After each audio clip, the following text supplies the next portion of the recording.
How's everyone feeling at this point in time? This is of course the MustyMoonCriket, and today we of course back at this shit again, talking about a nice little game that's consumed a portion of my life lately.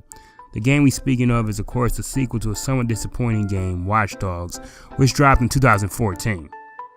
Now Watch Dogs 2, which is the sequel to Watch Dogs obviously, was brought to you by developer Ubisoft Montreal. They brought our asses games like the Far Cry series, the Assassin's Creed series, and Rainbow Six Siege. Okay, I ain't sure this gay ass voice I'm using right now. Okay, anyway, yeah, Watch Dogs 2 is also published by Ubisoft too. You know what I'm saying? They basically publish every single game that I listed above, but they also mess with some games that Ubisoft didn't mess with, like The Division, For Honor, and the new Ghost Recon coming up sometime later this year, I think. But yeah, Watch Dogs, you know what I'm saying, is a new IP. The first game was hella hyped up and was supposed to be like this new innovative game of the next generation. Sadly, didn't really live up to the hype, and it kind of turned out to be a major disappointment in a lot of people's eyes. In my opinion, personally, the game wasn't that bad. I mean, I'm saying it had its flaws, obviously, but people didn't chill on it. And the flaws that came with it, you know what I'm saying, obviously, there was an extreme graphical nerf from the launch, you know what I'm saying, compared to the E3, you know, conference it was showed at. I'm saying the game had a boring as hell main protagonist, Aiden Pierce. You know what I'm saying, I really didn't give a shit about, honestly. Not the most engaging story, to be honest. Dreadful second chapter that literally could trigger juvenile diabetes. And actually, I could list off a few more things wrong with the game, but I'm gonna let the game live. So you know what I'm saying? So that probably is why some people going into Watch Dogs 2 didn't really feel the need to purchase the sequel to the game.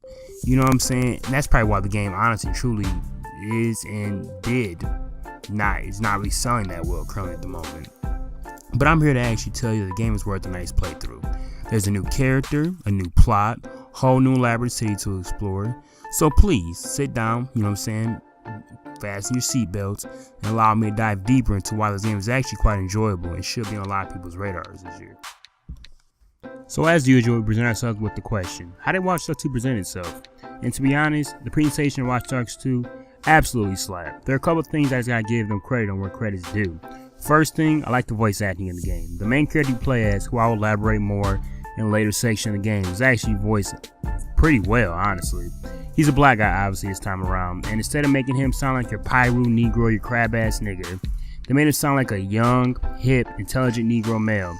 And for anyone who doesn't understand why that makes black people so happy, it's just because a lot of developers, when it comes down to making black characters in a video game, tend to portray us a little bit like this.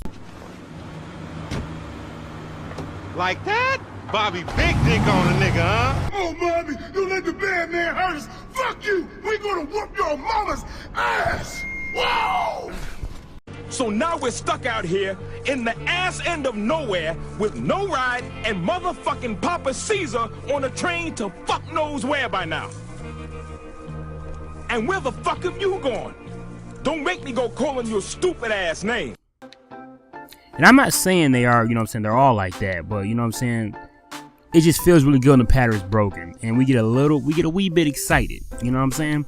The soundtrack of the game was alright, you know, there's a couple of good songs. Me, myself, I love all music, of course, you know what I'm saying, all the genres, all the above, but of course, rap and hip-hop speaks out to me the most, you know what I'm saying, but like, you know what I'm saying, all this sometimes, but the rap in this game, you know, the soundtrack, it was pretty outdated and kind of fucking garbage, you know what I'm saying, that's always awesome. But, you know what I'm saying, where the game does this motherfucking thing, though, is with the setting. This game takes place in San Francisco in the Bay Area. And me personally, I've never been out west, but it literally makes me want to visit. I feel like a Californian during the duration of playing this game. That shit was so sweet. You know what I'm saying? And by the way, this game does not just take place in San Francisco, like I mentioned, the Bay Area. They have your ass out in Marin. I think I pronounced that right, honestly. Oakland, Silicon Valley, all that good shit.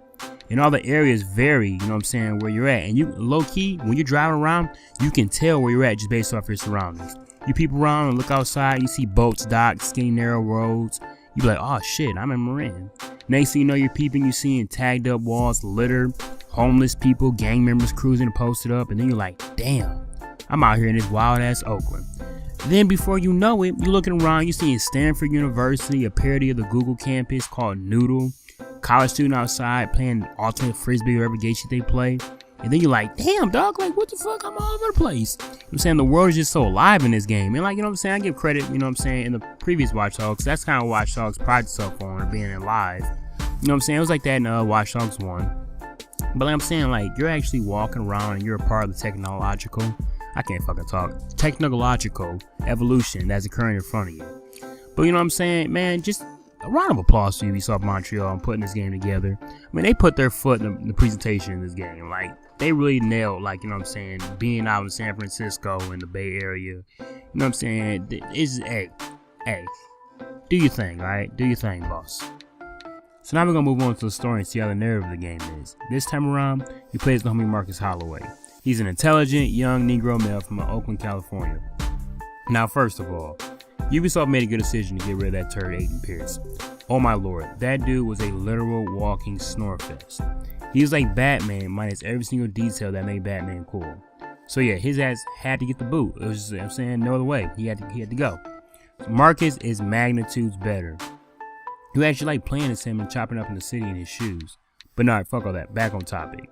Let's start by talking about CTOS. Now, CTOS is the operating system that connects everyone to just about everything. The first version of the software has been introduced in Chicago, where the first game took place. Now, the second version of the software, CTOS 2.0, has rolled out in San Francisco in the Bay Area. And a lot of companies and corporations are using CTOS 2.0 for financial and personal gain. The biggest and baddest corporation of them all is a company called Bloom. Bloom's CTO is a dude named Dustin Nimick. He's like the big baddie of the game. Anyway, homeboy's manipulating CTOS on every level, trying to dip his fingers in the world, finances, even politics. Marcus joins with a hacking group by the name of DedSec. DedSec consists of 4 members besides yourself. You got the homegirl Satara, the exotic looking bitch who I thought for a hot second had a little jungle fever for the homeboy Marcus, but she's on that bullshit. Anyway, she's basically behind the brainiest DedSec. Then there's the homeboy Wrench. He's like the wild ass dude who has a crazy history, so he hides his face behind an electronic mask to conceal his identity. I saw Wrench as kind of the engineer of the group, putting things together and shit like that, but whatever. Then you got the fella Josh. I'm fucking tripping. He's the awkward ass dude who really knows his shit and basically specializes in the security of DedSec. There's actually another colored fellow in the group, basically beside yourself, and he goes by the name of Horatio. Now, Horatio is like the token plug from Silicon Valley, and he works for a game version of Google. He works for the games version of Google. I cannot fucking talk. Which is the company, which is the Noodle. It's called Noodle. Game version of Google in fucking Watch Dogs 2 is called Noodle. I cannot fucking speak, but we back in this bitch. Another character joins DedSec later in the game. But, honestly and truly, I'm gonna let the footage I got on the screen roll that shit for you, because I actually didn't even pay attention on making this video. So the final character in DedSec, yeah, he spoiled in the fucking gameplay. But yeah, honestly, the story in a nutshell: big corporations are manipulating basically the operation system to achieve goals they set in place. Normal turds like you and me have no idea what's going on behind the scenes, so any motherfuckers like DedSec to bring these bastards into light. Just another one of your big bad corporations picking on the little guys. But when all is said and done, I actually got a lot of enjoyment out of the story, and I think it's actually something that should be slept on in this game. You know what I'm saying? It should be praised. You know what I'm saying? It's not nothing that's gonna blow your shit out of the water, but once again, you know, you're happy it's there. You know what I'm saying? You're appreciative. You know what I'm saying? You appreciate anything. Appreciate the small things in life. But yeah, man, the story's a good time. Now we speaking on how the game plays, or the gameplay. Now, Watch Dogs 2 gameplay is kind of a hit or miss for me. It's not the worst gameplay, but it's, to be real, it's not really the best I've played recently. The game offers weapons for you to handle your shit as if you're on that Soulja Boy Draco shit, but the game really wants you to use hacking as your main weapon. Don't get me wrong, when I first started playing the game, I was fucking dudes up with hacking abilities all left and right. Blowing up fuse boxes as they walk by, making cars make sharp ass turns and crush them into the wall and shit like that. Calling in gang members hit on somebody's, all that good stuff. But then I saw these weapons, you know what I'm saying, like, that can be forged up in this thing at the main DedSec headquarters, which at this 3D printer. And I was like, god damn, like, look at all these options. They might have turned into a mass murderer with the quickness. Now, that's always been a kind of a slight annoyance in gaming with me. When a game like really pushes stealth or gives alternative ways to approach a situation, then gives you a fat ass arsenal to choose from, it's like, what the hell, dog? Like, how you gonna dangle all these sweet ass pistols, rifles, shotguns in front of me and all that good shit, and then, you know what I'm saying, but reward me for doing something another way? I mean, like I said, I know they wanted to give you the option to handle things the way you want to handle, making the player feel like, you know what I'm saying, he's in control of his own destiny and shit like that. But damn, like, I wanted to be stealthy, but like, fuck, dude, like, it threw me off. Because, like, even when I started this game, I was, you know what I'm saying, hearing how jarring. Honestly, before I started playing this game, I was hearing how jarring it was, you know what I'm saying, to go on a straight killing spree with someone as chill as Marcus. And then, I'm not gonna lie, I had to confirm it. It is a little weird. Mark is a laid-back, chill-ass hacker, and in cutscenes, you know, you never see him really barely with a weapon in his hand. But then once the game starts up, someone pulls your cart in the streets, and you pull that Draco out and start burning on these fools. And it's like, that don't feel right, you know what I'm saying? Like, don't play something that character Marcus would do. But you know what I'm saying? Anyway, that's just me nitpicking. The game actually has a nice selection of weapons to choose from. You know what I'm saying? Ranging from pistols, shotguns, assault rifles, snipers, grenade launchers. You know what I'm saying? They basically break down into two brands. You got the military side and you got the DedSec.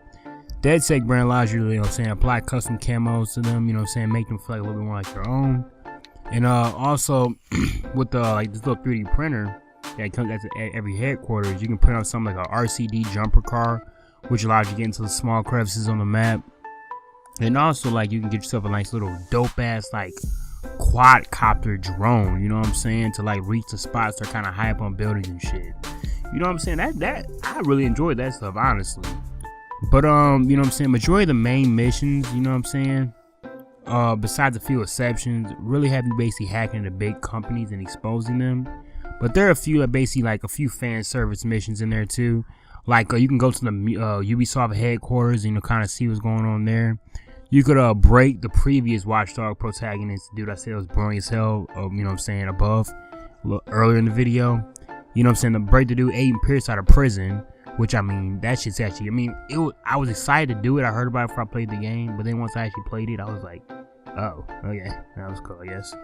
And then, like, you know what I'm saying, and oh yeah, even in the fucking game, you could do something, you can basically hack into this dude, like a Ubisoft parody of the dude, you know, that pharmaceutical guy Martin Shkreli. Yeah, you can basically hack him, you know, and that shit's pretty sweet, I guess. You know what I'm saying? There's also a nice variety of side missions, you know what I'm saying, going around the map and taking selfies with landmarks, tagging up cities propaganda with the DedSec brand, racing motorcycles and go-karts, picking up a side job as an Uber driver, all sorts of that shit. The game basically, and oh yeah, the game also has a pretty nice in-depth like upgrading system too. You know what I'm saying? Basically, it's like a little web. You pick a category you want Marcus to upgrade in. Not gonna lie, I'm gonna be real. Playing this game through, I really honestly forgot to upgrade Marcus. I was forgetting. I was fucking up heavy. But got my shit together and started doing that.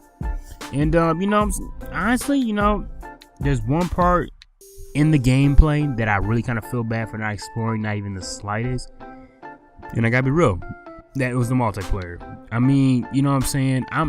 The multiplayer, you know what I'm saying, I have no doubt at all it was sweet, no doubt that it was a good time. But when I play Watch Dogs, I have no type of interest in just exploring the multiplayer. Not even the slightest. Like, that's not what I come to the game for. You know what I'm saying? I barely messed the multiplayer in the original Watch Dogs. My ass, I did a little bit of hacking, you know what I'm saying? Chill in the car, hack somebody and kind of sit there, you know what I'm saying? Twiddling your thumbs and giggling under your mic while the dude fucking runs around racing looking for you. And also, I did some racing in the last Watch Dogs, which I don't know how I did, because driving in Watch Dogs 1 was literal fucking, it was atrocious. It was a goddamn, I don't know what the hell that was. But anyway, you know what I'm saying? But I just had zero interest in, you know what I'm saying, in playing the multiplayer for this game. I heard it was actually a little better, but you know what I'm saying, can't even give my opinion on that, because I suck, you know what I'm saying? But yeah, Watch Dogs 2 had some pretty fun gameplay more than less. I mean, nice selection of guns, a decent little upgrade wheel, a pretty hefty amount of side quests, and a nice good amount of collectibles to keep you busy. But yeah. But you know, me, I'm just out here still bullshitting, talking hella about these games. You know what I'm saying? Always going on my little rant, just talking and blabbing on about nonsense. Watch Dogs 2, I'm gonna be real, it's a good game. And it really saddens me to see that it's not really selling that well, you know? Because honestly, truly, it's a big improvement over the first one, excuse me. Same thing with Titanfall, you know what I'm saying? Titanfall 2. Titanfall, you know what I'm saying? The first one wasn't really the best game, missing a lot of stuff, you know what I'm saying? It was hyped up and didn't live up to the hype. Then Titanfall 2 dropped, and it was like, damn, this is actually a good game, but it's sad no one's really paying attention to it. Same exact thing with the Watch Dogs series. Watch Dogs 1, hyped up to no end. When it first dropped, sold fucking great. You know what I'm saying? Everyone bought Watch Dogs. Everybody and the mother went out and got it. But then people start realizing, like, damn, this game really isn't all that. So then, you know what I'm saying? A couple years later, Watch Dogs 2 comes on, and everyone thinks that series is just garbage. They think it's a trash series off the rip. And it's like, you want to just look at them and be like, no, give it a chance. You never know. You might enjoy the shit. But, you know what I'm saying? We can't always, we can't always get the message across as well. So, all we can do is just to let people know, like, yo, you know what I'm saying? If you like the first Watch Dogs, for sure pick the second one up. And if you didn't, if you really were kind of sleeping on the first Watch Dogs, you know what I'm saying? It was kind of hit or miss for you. It was an alright game. If you come across this game with a nice, good sale, yo, pick this game up. I'm telling you, you know what I'm saying? It's a good time, you know what I'm saying? The game presentation, I think, is worth the price of admission alone. But I'm a fucking weirdo. I mean, I like being out in San Francisco in the Bay Area.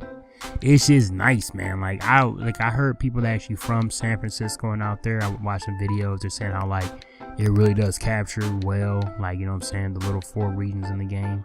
And you know what I'm saying? That's smooth. I like that attention to detail. The map feels super alive. You know what I'm saying? You walking around doing your thing. You know what I'm saying?